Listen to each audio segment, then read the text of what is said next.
Well, welcome again to GPS. I'm Pastor Dan from the Garden Grove Church, and you're the host of God's Prophetic Surprise. And our team, you've been every week, you know them, but if you're not regular, we'll introduce them quickly. Pastor Shifra, right here at Campus Hill in Loma, Pastor Viana from Calamasa, and Dr. Jon Paulien from here in Loma, and the one who really knows. Got a couple of emails today, so thank you for those of you that took the time to write a note. Someone wanted to know how to get a hold of your dissertation. I held it up, but evidently didn't show the title clear enough, so I sent it to them. We're going to do Revelation 8 in the beginning of the seven trumpets, the introduction here. But just since we haven't been together for a little bit, you know, we tape it, and it is shown at various times during the week. It's online, it's video live streamed. So we have no way of knowing exactly when you're seeing it. So I've been in Panama since we were all together. We had 78. One of our cameramen, Larry, here was there with us. 78, we did meetings in 10 locations and Vacation Bible School and cement slabs for 5 churches. Anyway, we had fun. Great. Good experience for us. I leave tomorrow for the Philippines. Where have you been? Did you get to sleep on those cement slabs? Yeah. It's a fun story. Just we did the slabs, and then to get a couple done, we said how much for the tile, and how much for the walls. So we got some of that done too. So we're getting texts every day almost, walls going up of our churches. So it's fun. That's beautiful. Anyway, where have you been since we worked together last? Well, I've been on a Sea of Miracles with the VBX Village kids and survived that week of Vacation Bible You didn't experience. do shipwreck like... We did Sea of Miracles. Okay, so that's another theme. Another theme. Okay, Yep. okay. Almost Good, similar. good experience? It was great, and all the songs that are in my head are all from that week, so still got all the motions. I was a little psyched out. We had a wonderful praise team, and these guys, but there was a lot of, shall we say, Christian movement during the songs. And then they were going to bring all that into the sanctuary to show us the report. I said, oh my, how's this going to work? Kids were jumping all over, 120, 30 kids, Yep. you know. Anyway, Super we fun. survived. Yeah. I have a job still. What have you been doing? I was in Yosemite, and I was asked to baptize one of our local students of the academy, and so we drove up there for her baptism, and it happened to be my first baptism Yay! that I've ever done. So I was Picture really somewhere? happy. I do have pictures. We could probably put those up, but I was worried that she was going to float down the river. I wasn't going to catch her in River right down in the time. valley? In Camp Wawona, the Adventist Oh, at camp. Wawona, yeah, I've been there too. Yeah. But luckily, she didn't drown. She didn't float down the river. Souls were saved that day, and I am so blessed to have been at That's a great Yosemite. story. Yeah, good. Yeah. First time. If anybody came up to you and said, you don't have a right to baptize, what would you tell them?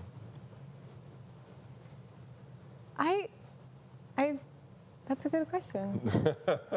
It sounds like nobody said No. that to you. Just me. Was there the family there, or was there a crowd of people, or what was there? The family was there, the immediate family, and then crowds started gathering that were not from camp. Camp was canceled because of the fires that are raging in right now. And they started asking us questions like, what are you guys doing? And so they were witnessing, they were taking pictures of the event, and we didn't know who they were. But yeah, it was just private family. It never gets old. Yeah. I hope you'll love it the rest of your life. We just absolutely did will. 65 in a pool in Panama, 8 pastors lined up. Wow. And these people coming into the water. I had to hold one of them. The pool was so deep, I had to hold them.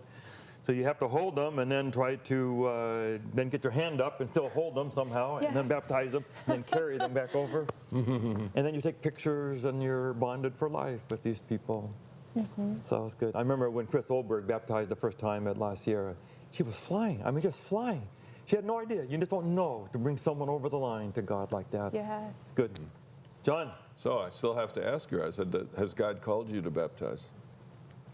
Yeah. I mean, the Bible clearly states that we were all called to take the gospel and baptize people in the name of the Father, Son, and Holy Spirit. Nice. Regardless of gender. Well, you got your answer. Was your first baptism at our place? Did you have some before? No, it was at At our Garden store, Grove. Yeah, definitely. And you know, That's after VBX Sea of Miracles, I was standing on a Sea of Miracles, also baptizing at the end of our week. So it's super cool. Yes. Yes, glad. that's phenomenal. Really good. Good story. And I John? think Scripture and tradition, both history, they all tell us that God's callings are often surprises. Just like we have prophetic surprises, God's callings are often surprises. They maybe not what some of us would have done. Sure. But if you know that God has called you, you don't have to defend yourself. Just say, I did this because God called me to it. Amen. Amen. And you can say it's the wrong God and stuff, but I'm responsible to the one who called me, not you. So, That's true. yeah, good I job. appreciate that. All right. Yeah. Where have you been since we saw you last? Probably the most interesting one for folk would be I attended the 4th International Bible Conference that was held in Rome. And we had about 400 Bible scholars that got together there. I had a paper on Revelation 11, 12, and 13 on the concept of the 1260 days. I'm sure you all want to know about that, but we'll get there later. Holding Okay. my breath. But the paper was kind of cool. We had, about 250 people show up to listen to it, which out of 400 is pretty cool. And the reaction was positive? And, I thought it was very positive. Good. Yes. John. Wow. Good for you. That's So impressive. it was a good experience, and we got to visit some of the sites in Rome and so on. Did you find a way to weave in the GPS TV show into your presentation? I actually didn't. Next time, John, don't forget us. Those whom the Lord calls will find this program. So you got that? All right. All right. The Lord has called you to watch this program. Best place on earth to be. Yeah. We're studying a phrase this week and probably the next couple that in our church we call the close of probation. It's not a phrase in the Bible. So I just want to take 30 seconds and just say, is there a metaphor that you can think of? My metaphor is an old movie I saw on TV with Indiana Jones. At the beginning of the scene, he's running out of a cave, he's grabbed a god and he's in trouble. And they're after him and skulls come out. And all of a sudden, there's a yawning gap. He leaps over the gap and a door is coming down. And you can see as he's running, the door is coming down. Is he going to make it? He just scoots right under the door. And he forgets his hat or his whip. Oh, yeah. And he has to reach back under and grab that through. And the door goes down. Close of probation. Good metaphor. Any metaphor for close of probation for you? The door is closed, you're too late, you missed it, you missed the flight. Yeah. Well, I was thinking about the elevator and how I often miss the elevator when I'm doing visitations in the hospital in Loma Linda. And, I'll have those moments where I'm trying to sneak my hand in the middle of the door before they close, and I just don't make it on time. But then I was thinking, that doesn't include the grace of God and the fact that God isn't the one closing the opportunity for me, but rather I'm turning away from the opportunity. So let's see if someone else has a better metaphor. Any real quick physical metaphor experience you had real quick? Well, my mom and my sister are in Chiapas doing a medical missionary labor there, and they wanted to be sensitive to sunset. So they went to a AY meeting, and they waited till sunset, and my mom missed her flight. My sister made it into the plane because she had a carry-on, and my mom was trying to, she tried to explain what they were doing, where they were going. She even begged God and said, God, I'm doing this for you. And the flight people said, we're sorry, the plane is closed. And so she had to get another flight and go on another day. She's there now. It's hard. Yeah. We've all had those experiences, and the door's closed, and you can't get in, and they will not bend for you. That's right. Yeah. John, anyone? I have the positive side to that story. I arrived at Ontario Airport with about 35 minutes left to the flight. Traffic was bad. And there was a fellow there at the curb. And I said, can I check the bags in with you? I'm in a big hurry, He says, when's your flight? And I said, 35. Okay. He says, we're going to make this work. So he checked in the bags. He says, you go over there to the check-in place. I'm going to put these bags into the system. And I got over to the place, and the person, I'm sorry, you can't board because we closed the thing 30 minutes before. We don't allow any further people. And just then he came over, and he hands me the bag tags. He says, have you checked those bags already? He said, yeah. And I got in. Otherwise, the bags would be there without you. So that was my angel. You see. Beautiful. But for me, following up on what Shifra said, close of probation as I understand, if you have the idea, the Indiana Jones idea, and that's definitely graphic, and I like that a lot, but somebody could get the impression from that a close of probation is something that God does arbitrarily. That's right. And you hear things like committing the unpardonable sin. Have I committed the unpardonable sin? We will ask. Well, I can assure you, if you're asking the question, you haven't. Because the unpardonable sin is simply saying, God, I'm not interested. And there's nothing you can do to change my mind. That's the unpardonable sin. And so for me, the close of probation is not the elevator door closing. God is holding it open. And I'm turning around saying, no, I'll take the stairs. I'll do it in my way. Great point. Great point, Jon. Yeah. Get a Bible out and let's read the passage that we're going to study. We've been here before. Maybe, Jon, you can, once we read it, you can tell us where we've been and then get us going here. Revelation chapter 8, starting with verse 1. When he opened the seventh seal, there was silence in heaven for about half an hour. And I saw the 7 angels who stand before God, and they were given 7 trumpets. Another angel who had a golden censer came and stood at the altar. He was given much incense to offer with the prayers of all the saints on the golden altar before the throne. And the smoke of the incense, together with the prayers of the saints, went up before God from the angel's hand. Then the angel took the censer, filled it with fire from the altar, and hurled it on the earth. And there came peals of thunder, rumblings, flashes of lightning, and an earthquake. So catch us up, Jon, and then we want to, of course, know how this relates to the trumpets. We're all around the 7 trumpets for the last few weeks. I don't know if we got into this in the last couple of programs. I think maybe we didn't, but this is also important to observe with that, is that what we're looking at, what you just read was the introduction to the trumpets. Yes.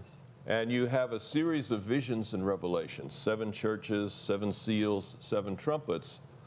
But the pattern that you notice is that each of those 7-fold visions is preceded by a view of the sanctuary, a view of the heavenly temple, if you will. And you have in chapter 1 a view of the 7-branch candlestick. And then with the seals, you have a view of the heavenly throne room with the Lamb that was slain. And here you have this altar of incense. So each of these visions is preceded by a look at the sanctuary. That's a pattern throughout the book, and that will prove, I think, to be important to what we're doing. One other thing is you notice that it says, angel stood at the altar with a golden censer, and then incense was placed on the golden altar, which is before the throne. So this references that there's 2 altars in the sanctuary. You have the altar of burnt offering and the altar of incense. And we noticed that the altar of burnt offering is back in the 5th seal. If you remember, in the 5th seal, you had souls under the altar crying out to God, how long, and so forth. Those prayers come to the golden altar here. So it's picking up sanctuary imagery in this place. And what we noticed is that the prayers, how long do you not judge and avenge our blood on those who live on the earth? And we noticed that in the trumpets, in chapter 8, verse 13, it says, woe to those who live on the earth because of the trumpets being sounded. So the trumpets appear to be an answer to the prayers of the saints. And you may remember trumpets as an image. In the last program, trumpets as an image represents prayer. Prayer to God for deliverance in battle or deliverance in worship, deliverance from sin and praise and worship of God. So all these different images, the beautiful thing about Revelation, the reason it infuriates people sometimes, confuses people sometimes, is just the author expects you to pull all this stuff together from all over the Old Testament. It's the finale to the biblical symphony. Revelation pulls themes from all over the Bible, just like a symphony at its conclusion pulls together all the themes from the different movements. So if you don't have the time to look at the Old Testament and to understand the gospel, you're not going to make any sense out of Revelation. You may think you do, but you're not going to make any sense out of it. So that's kind of the background. The trumpets are a response to the cry of the saints for justice. Yeah. So the trumpets have something to do with justice. You know, my name, Shiphrah, that's the name of a midwife in Exodus chapter 1, verse 15. And I remember my parents named me that after my mom, and they like to take the definition that Shiphrah means beautiful, but I introduced myself to a Jewish family, a Hebrew family, and they told me that Shiphrah comes from the similar verb or word shofar, which is the Hebrew word for trumpet. And so tying that in, now we've got beautiful, we've got ram's horn as a trumpet, and now an answer to prayer. So I like that for my name. Well, if you choose to take your name as an expression of character and things like that, then that means if you're ever moved to spend excessive amounts of time in prayer, that might be your mission. Beautiful. Wow. Love it. Yeah, so these trumpets come in as an answer to prayer. You referenced 8:13. I like the visual that we get in verses 3 and 4, where the prayer that comes to the golden altar is mixed with incense. I think that's so important. This prayer is not just any prayer offered to God. It's mixed with incense, which I think Ellen White writes often is the righteousness of Christ. Which probably is why it's answered. Very good. So a big question comes up when we look at this, because in verses 3 and 4, as you've pointed out, you have the idea of intercession. Prayers are coming up and they're getting a boost, with this incense. Yep. So that they'll smell real good. So they'll reach. When they come up, well, they'll get there, Yeah, and past the they'll be ceiling. heard and so forth. Should we pause for that a second, John? Yeah. Is that necessary? Does God need the incense of Christ in order to be willing to listen and respond to people's prayers? I think so. Is that the point of this text? In other words, you're asking, does the incense change God's mind? And sweeten it up and get it acceptable, and now it's okay. Otherwise, it'd be primitive or inappropriate or just not going to listen. It doesn't care about my prayer unless it's coming through Christ. Well, I think the Gospel of John records Jesus' own words where he says, without me, you are nothing. That's pretty harsh. That's pretty direct. But more than harsh, I think that's just true. The righteousness of Christ lays the glory of man to dust. In John 16, Jesus says, I will not pray for you. The Father himself loves you. Right? I guess the question is God mad at you, Vianna?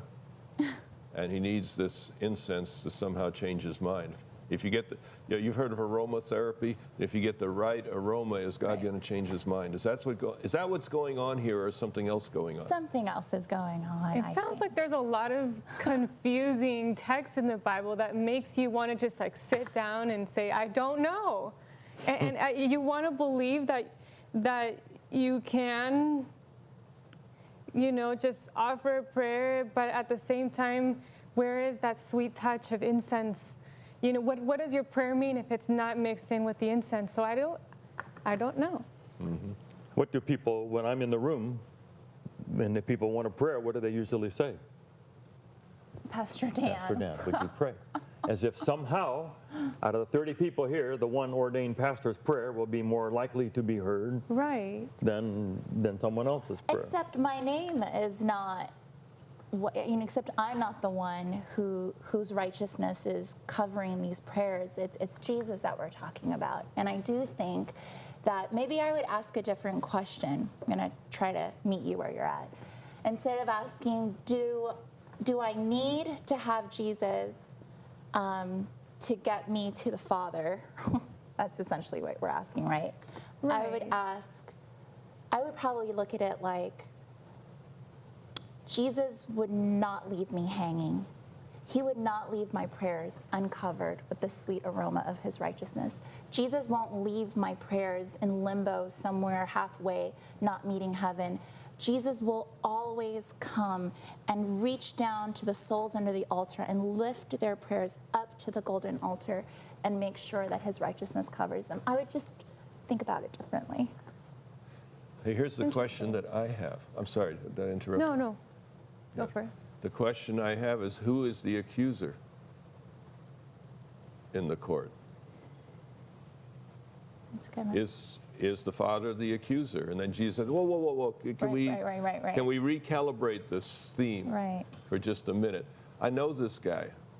Great question. Yeah. You know, who is the accuser? It's not the Father. Well, then what is the intercession there for? If you remember, there's a couple of scenes in the Old Testament. One of them is Job 1 and 2. And there you have Satan up there accusing Job. And who's defending him? God. God is. Okay, it doesn't specify Jesus or the Father, but most people would say the God of the Old Testament is the Father. Who's defending Job? The Father. All right. And then you have Zechariah 3 with the robes there. That's good. Right? Yeah. And who is the accuser there? Satan again. Yep. But this time, Joshua is being defended by the angel of the Lord. You see? So Satan would like us to believe that we need intercession because God is not on our side. Exactly. And that's a misinterpretation, I think, a misreading of texts like this. The incense is there to assure all that God is on your side. It's And the to hand refute- opening the elevator door. Refute God's hand is in the elevator. hand. Keep it cranking it open. But close of probation isn't that moment when God says, I've had enough of you people. Right. I'm done with this thing. I'm so over it. That's not what probation That's the picture we sometimes have, Yeah. you see. And the picture that I think Dan and I are suggesting is that God's the one with his hand, if you take the elevator one, God's the one with his hand in the door. God's the one who, as Indiana Jones is reaching for his hat, there's another hand that Giving him says, his hat. okay, you got 5 seconds, pull it quick before I let this thing go. God isn't closing the door, but he's restraining the closing of the door. And that's the picture we had in Revelation 7. The 4 angels The winds. from the throne holding back. Yeah. God is the restrainer. So who's the author of all the trouble? Not named in chapter 7, but he's named in chapter 9 and chapter 12. Yeah. I just think it's an important clarification. Yeah. Yeah. And if we're not careful, it permeates our thinking. I had a family that wanted their son to marry a beautiful doctor's daughter here in Riverside. He brought gifts to my house for a long time. Every Friday, it'd be a bag of potatoes, bag of rice, bag of flour, something, hoping that my prayers, sweetened up by this bag of gifts, would eventually be heard by God and his son would get the wife. He got her. I did the wedding. So then the gifts kept coming because he wanted a grandchild. and we kept praying for the grandchild. When the grandchild finally came, the gift stopped. He wasn't giving because he loved me or wanted to be my friend. He was trying to make a deal and win a favor of God. And I just think we have to be careful with this. What's that? Righteousness by gifts. Yes. Yes. Well, and the tragedy of all this is this shows how easy religion can be abused. Sure. That's right. That's true. That's right. And I suppose we're all potential abusers, to use the faith in some way to gain an advantage for ourselves. But I think the gospel is very plain that at the foot of the cross, I think you were saying, we have nothing to bring. Yeah. And that's why knowing that Jesus is bringing something for us reminds us that we don't need to bring it ourselves. We don't need to take the stairs.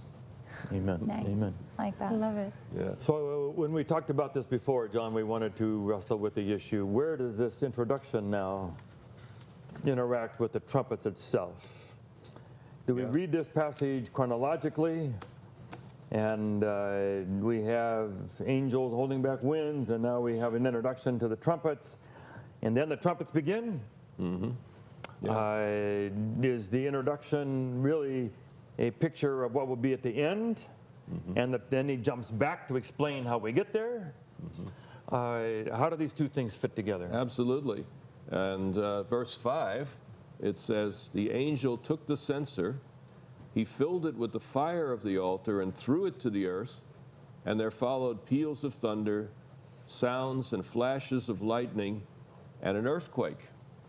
And I think this idea of throwing the censer down, the censer is where the incense is going up. Yeah. The censer is where there's this mercy in view, okay? Mm-hmm. When you take it and throw it down, it sounds like the end of intercession, the end of probation. So you have two images in chapter 8 in this introductory scene. One image is the intercession, like the gospel still going forth. The other image is the ending of the gospel. So the crucial question is, how does this introduction relate to the trumpets as a whole? Are the trumpets, is the intercession, the judgment, the background to the whole scene? That the trumpets are a time when mercy is still there, but there's partial judgments? Or is the intercession coming to an end and now you've got the trumpets? So you see, how you interpret the trumpets depends to a large degree on the relationship between this introductory scene and the rest of the vision. Right. So the question is, how would you discover the right way to read this? We don't want to just read it, say, well, this is the way I like it. You see, and we often do that with the Bible. Well, it's confusing, but I like it this way.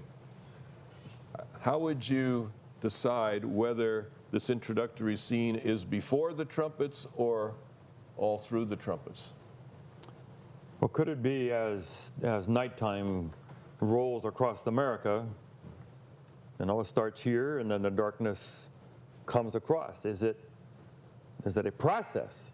Mm-hmm. Is that people close their destiny? My mother, at 89 years old, is she still up for grabs? Is she still debating whether to do this, or is she kind of, I think, settled this? So you're saying that what we're seeing here is a process moving from intercession to increasing judgment.